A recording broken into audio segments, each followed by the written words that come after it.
என்னக்கா பண்ணுற? இது ப்ரெட்டு வந்து சாண்ட்விச் செய்கிறேன்ப்பா. வெஜ்ஜு சாண்ட்விச் செய்கிறேன். மல்லித்தலை, புதினா தலை, தயிர், ஒரு பச்சை மிளகா, உப்பு இதில் வந்து அரைச்சிட்டேன். எல்லாத்தையுமே பேஸ்ட் மாதிரி அரைச்சிட்டு இதில் அப்ளை பண்ணிவிட்டு இங்கே வந்து கீ தடவி இருக்கேன். அதுக்கப்புறம் வந்துட்டு சீஸ் வச்சுருக்கேன். இங்கே பாரு, இந்த சீஸ் இப்படி வச்சுட்டு, சரியா, ஒரு தக்காளி, ஒரு பெரிய ஆனியன், அது உனக்குனால கொஞ்சம் ஜாஸ்தியாக வைக்கிறேன், குழந்தைக்குனா ஒரு பீஸ் தான் வைப்பேன். அப்புறம் வந்து உருளைக்கிழங்கு வச்சுட்டு இதில் வந்து மறுபடியும் இதை அப்ளை பண்ணணும். அப்போ தான் அந்த காரம் உங்களுக்கு அப்படி டேஸ்ட்டாக இருக்கும். இல்லை மிளகு தூளும் போடலாம், எல்லாமே போடலாம்.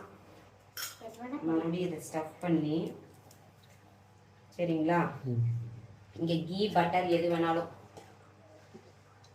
அதை வந்து அப்படியே ஸ்டஃப் பண்ணிவிட்டு 2 பக்கம் பெரட்டி போட்டு எடுத்தால் இங்கே பாருங்க இப்படி வரும். சீஸ் எல்லாம் நல்லா மெல்ட் ஆகி வரும். கட் பண்ணி சாப்பிடும்போது சூப்பராக இருக்கும். வெஜ்ஜு சாண்ட்விட்ஜ் இப்படிதான்ப்பா செய்வேன் நான். யார் எப்படி செய்வீங்கன்னு சொல்லிட்டு கமெண்ட்ல சொல்லுங்கள். பிடிச்சிருந்தா லைக் பண்ணுங்கள், ஷேர் பண்ணுங்கள். பாய்.